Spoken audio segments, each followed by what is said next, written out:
the nipples.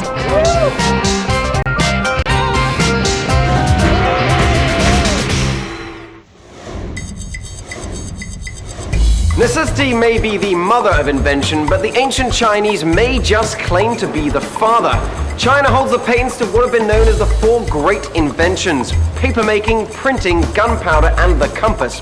But the hard-working Chinese are also responsible for the tea break, with the first cuppa being brewed in the country's southwest over 20 centuries ago. Lonely Planet author Elise Quinn steeps herself in the stories behind China's national drop.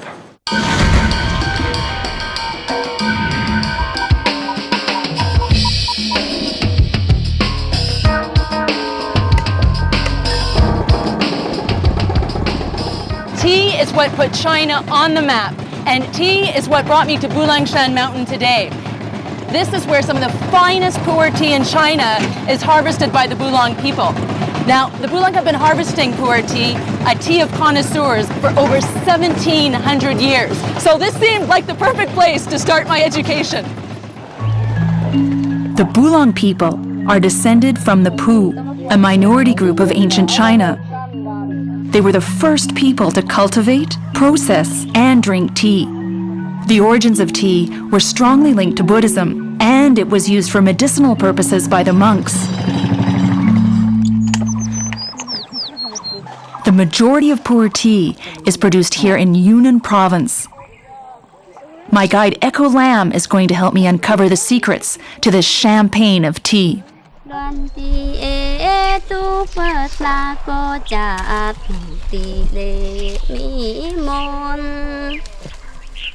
So you see, all these are tea trees, and then the girls are already plucking tea leaves because now is the season for tea. Wow. 我们平时这样采茶的，这个老叶不要，它会变成那个黄片，因为我们是要很好茶的。 Say 想 the 试 young 试吗？ tea leaves. You can try. 这个不用拿， But not 来 the 你 old 猜这 tea 里， leaves. Oh, okay. And it's like kind of twists. Did I do okay? 就是这样，这样可以哈？是这样可以。 Okay, so this was my first one, and apparently I did it not bad. Pu'er tea has much in common with wine. Like wine, tea can be consumed immediately after production, but its taste and characteristics improve with age. It's good, but it tastes just like basil. A tea tree's age also has a strong influence on the flavor of the leaves. This is it. Oh, can you guess how old it is? Let's say this one's maybe 100, 200 years old. Oh no, more than 1,000 years old. Oh. More than 1,000 years? Yeah. You've got to be Very kidding. old. No, no. 茶叶更好一点， Yes. 但是不太像那个心中的比较苦，所以它就采出来潮柔啊，比较香，有香味，有甜。 So it's like an aged wine. Yeah. And so when you're in front of something like this that's 1,000 years old, you just want to touch it. So I've never touched anything that's 1,000 years old before. The villagers harvest some 40 tons of leaves from this plantation each year. The process is entirely done by hand, from planting to picking to processing. And what's she doing here? It's like roasting. So it takes like around 12 minutes. 12 But it's minutes. already beginning to smell Yeah. absolutely wonderful. Yeah, right. This step is very important because if you overdone it or underdo it, it will change the quality. All right, so what's she doing now? She goes to step 2. We say like kneading and rolling to take away the bitterness in the taste. I can't believe the difference now. When we were picking the leaves, it didn't really smell like much. And now it's like this Yeah, right, wonderful right, roasted right. tea smell. Very it's nice fantastic. smell. Yeah. The semi-processed pu'er tea is called mao-cha, or rough tea, and it's usually pressed into a traditional tea cake. Han Dynasty traders began pressing tea into cakes to make it easier to carry on horseback. So look at this. It's a beautiful mosaic pattern. It almost looks like art, and it's still hot. They were also pressed into decorative shapes and often presented as gifts to emperors and court officials.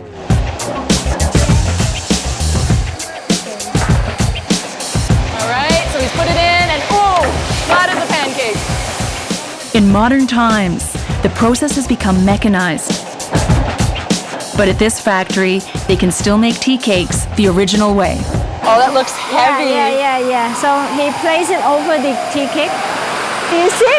He's doing it like the machine, yeah? It's almost like he's surfing. It's kind of like surfing on the tea. You want to try? Yeah, I want to try. Here we go. I'm doing the famous pu'er tea. Okay, more hip. I need more hip. Okay. Wow. Oh. I did it. I made a cake of pu'er tea. The quality of pu'er tea is judged by its smell, appearance, and taste. I have a chance to taste the tea cake I pressed today during a traditional Chinese tea ceremony. 出汤没有那么快，它是新茶。 My hostess is Qiu Yuan Qing, and the ceremony she's been performing has been practiced for more than 1,000 years. Everything she's doing is so beautiful here. It's almost choreographed like a ballet. It's unbelievable. 这要品尝普洱茶，把茶叶整个茶汤在口腔里面滚一下。 Basically, it's like when you're drinking wine. You take it slowly, you swish it around on your palate, and it brings out all the different notes. So when I came to Bulang Mountain this morning, I thought tea was just a drink that came in tea bags. But after spending some time with the Bulang villagers, actually picking the tea, seeing 1,000-year-old tea trees, and then spending the evening here, it's been an amazing thing, and I will never, ever look at tea the same way again.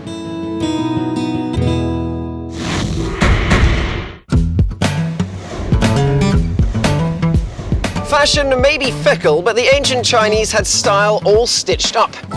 The discovery of silk hatched global demand for the fabric, with Chinese merchants weaving their way across 2 continents to establish new trade routes.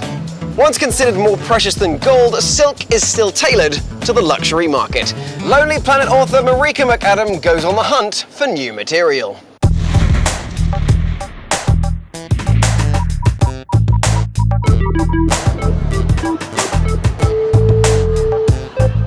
Silk is central to China's fame and fortune, and the water canal town of Suzhou has been spinning this golden stuff for 3,000 years.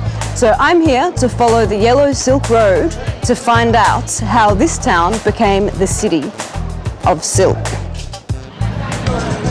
Regarded as the birthplace of silk, Suzhou flourished as a major centre for trade and silk production in the 6th century, when the 1,800-kilometre Grand Canal linked the city to the rest of China. Traditionally, Suzhou's silk was reserved only for the imperial family, and the city became known for the quality of its weave, earning the title Silk Capital of China. Today, there are hundreds of shops selling silk products. Ni hao. I would like to have something made in silk. Silk prices range from $6 per metre to thousands of dollars for unusual and antique pieces. I love it. I really love it. The qipao, a traditional gown with a slender cut, is a popular buy for the locals, and many shops here can tailor-make the dress and have it ready within 24 hours. 那你挑料子。 I have to choose which cloth. But how do you do that? They're all so beautiful. How about you surprise me? I completely trust you. 好的，我来帮你挑。 While Madame Ma gets to work on my gown, I'm heading off for a silk history lesson. Built in 1991, the Suzhou Silk Museum is China's first professional museum documenting the history of silk. 你好。 My guide today is Zhu Yan, the museum's curator. With a history dating back to almost 4000 BC, silk is considered an integral part of Chinese culture. Legend has it that silk was developed by the wife of the Yellow Emperor, the mythical ancestor of all Han Chinese. According to ancient records, Empress Lei Tzu was drinking tea in her garden when a cocoon fell from a tree into her cup. She pulled the cocoon out to discover a fine thread of silk dangling between her fingers. So the people of Suzhou must owe her a great debt of gratitude. She's the goddess of silk. Yes, of course. The silk in Suzhou used to travel all throughout China along the Grand Canal on barges, but then later men on camels took it across the Silk Road, all through the Middle East and straight through to the West. The ancient Romans were so in awe of silk that they bought enough of the fabric to threaten their own gold reserves. Despite this, they were unable to steal the secret behind China's lucrative trade. The emperors of China were so fiercely protective of their silk trade monopoly that they imposed the death penalty for anyone caught revealing any element of its production. So death penalty doesn't apply anymore. I want to know the secret of silk. The secret is this, the silkworm. They live only 60 days. 60 days, Yeah. and yet the silk they make in that time lasts for hundreds of years. Yes. This is the traditional way how they raise silkworm. They put the mulberry leaves in this basket for the silkworm to eat. There are over 500 species of silkworm in the world, but only a few produce wild silk. Chinese silk is produced from a domesticated insect that's now entirely dependent on human care. Can I pick one up while I hurt one? Okay. Come on. The poor guy, he's got no idea what's happening today. Go on. This is my new pet silkworm, who I am actually hand feeding, which means that I am integral to the silk making process. After 45 days of feeding, silkworms begin to spin their cocoons on this straw matting. Wow! It's hard. I thought it was going to be like cotton wool or something. One cocoon is made of 1,000 meters silk. You mean from this one we would get 1,000 meters? Yeah. That's a hell of a lot of silk. Check out this ancient ingenuity. This is how they get the silk off the cocoons. They put them in water, they boil it up to make them soft, and then they whisk some of it out, like so, and then out it comes. There you go, they grab it, and then they attach it onto there, and then it gets spun up into one big, long, strong thread from several of them. In China, the art of silk embroidery is admired on the same level as fine painting. Suzhou is known for developing one of the 4 most respected styles of embroidery in the country. Known as Su embroidery, the craft involves layering different coloured threads in unequal stitches. The Suzhou Silk Institute is considered part of the national heritage and was set up to preserve this ancient art form. So I've been learning today about silk in Suzhou. When did the embroidery start using the silk? Suzhou embroidery has a long history, about 2,000 years. Almost every home woman, every young ladies, they all can do the stitch works. How long does it take to learn how to do this? About 5-6 years. Because when they come here, they are not only just learn the different kind of the stitches, they also will learn paintings, how they select the colors. A piece of intricate embroidery can take 12 people more than a year to complete. I don't understand how it looks so perfect and so lifelike. If you look at all these pictures around, they look like paintings or photos, and they're all hand-stitched silk. Yeah, you see. It's exactly the same on both sides. And now I show you another very interesting piece. Charlie! Yeah, the Charlie. And then what happens? You can see what happened. No way. It's different on both sides. Yeah. How on earth do you do that? It's like an optical illusion. Only make on one piece of material, but the outline, it should be same.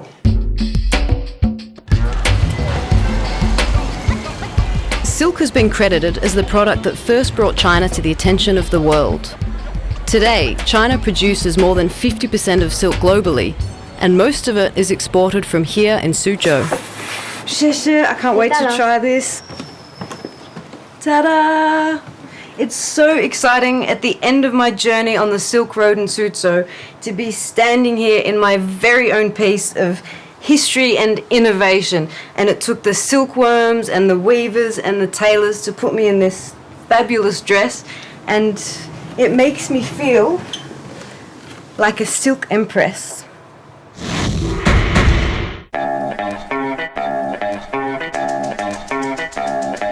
Just because they kept their nose to the grindstone doesn't mean that Chinese inventors didn't have their head in the clouds. Aerial innovations such as kites and fireworks created an explosive combination in ancient Chinese military maneuvers, defying gravity and enemy expectations. Their popularity has since skyrocketed, used for both sport and symbolism. Lonely Planet author Daniel McCrowan heads off for a cracking good time. But will he come back down to earth?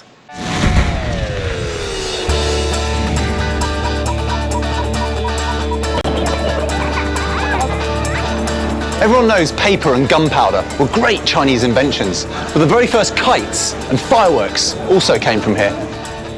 I'm off to Three Stones Kite Shop, one of the few remaining traditional kite-making shops in Beijing, to find out a little bit more. The earliest Chinese kites date as far back as the Warring States period, about 2 millennia ago. In those days, kites were made of wood and used mainly by the military. Some were reportedly large enough to carry grown men up in the air to spy on enemy movements. It wasn't until the Tang dynasty between the 5th to 8th centuries that kites were redesigned for recreational use. 这是廖先生是吧？对，我是。你好，我是 Daniel. Mr. Liu is a 4th generation kite maker who still plies his trade the old-fashioned way. 这就是什么？这就是真丝手绘，it's really, really delicate. With a bit of glue, paint, bamboo, and a large dose of imagination, he's created works of art that are sought after throughout China.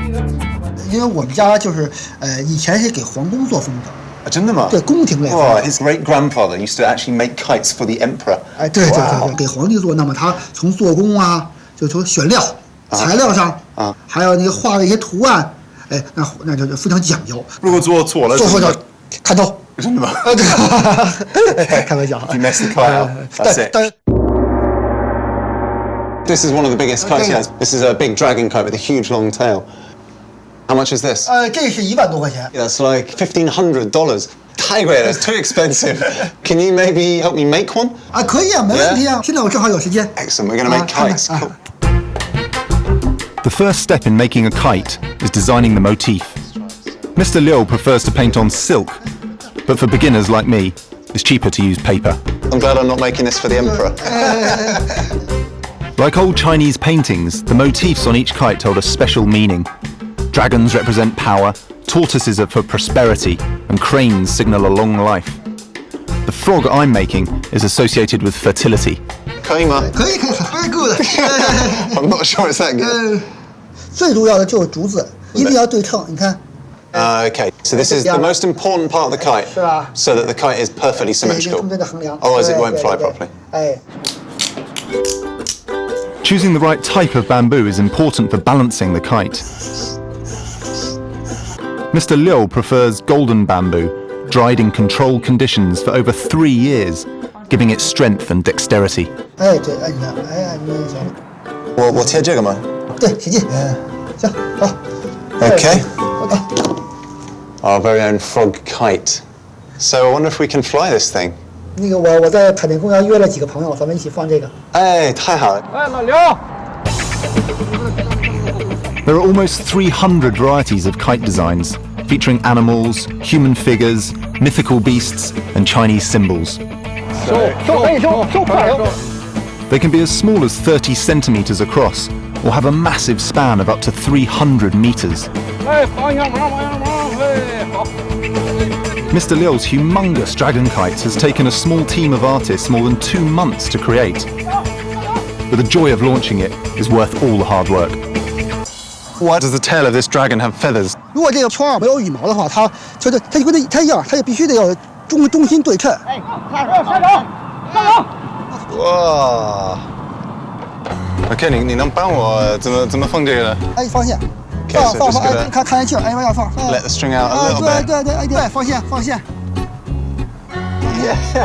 放高了，因为它现在还矮，放高，往高了放。Oh, this is superb. It's like being a 6-year-old again.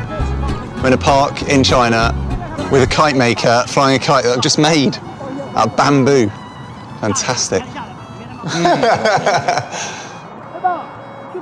Kite flying is so popular in Beijing that the locals even found a way to fly them at night.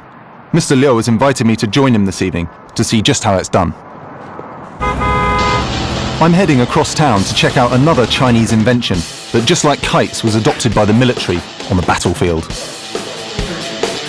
Oh, this is amazing. A whole room of rockets. In many countries, fireworks like these are highly illegal. But here in China, where the tradition is so strong, people are allowed to set them off in designated areas around the city. So, Mr. Wang, what's the most traditional Chinese firework that you've got here? Oh, Chinese firecrackers. A Chinese monk named Li Tian is credited with inventing the first firecracker about 1,000 years ago. Firecrackers, so you started off here with a lighter. Back then they were made out of bamboo, and people believed they helped fend off evil spirits and that ghosts would be frightened by the loud bangs. The tradition of lighting up these noisemakers for good luck continues today at festive celebrations like weddings and Chinese New Year. Okay, so they've got 40 of these kind of rockets in here. Wow, 这个是贵吗？这个很便宜，100块钱。 So you're talking about $15 for 40 rockets that go 30 meters into the sky. Superb. Warms up that. Nighttime kite flying has been around since the 7th century, when strings of candle-lit lanterns were mounted on the body and tail of kites. Ultimately, they were a flying fire hazard, and the practice was eventually banned. These days, technology like low-voltage batteries and LED lights has made nighttime kite flying popular again. Hey, whoa, take it now. This is how you do it. Wow, this is so beautiful. Look at this. Fantastic. Whoa, this is my little surprise for you. Whoa. How can I? Hold on. Tell me how can. So we've got kites for the lights, we've got fireworks. What a way to finish off a day in Beijing with a bang!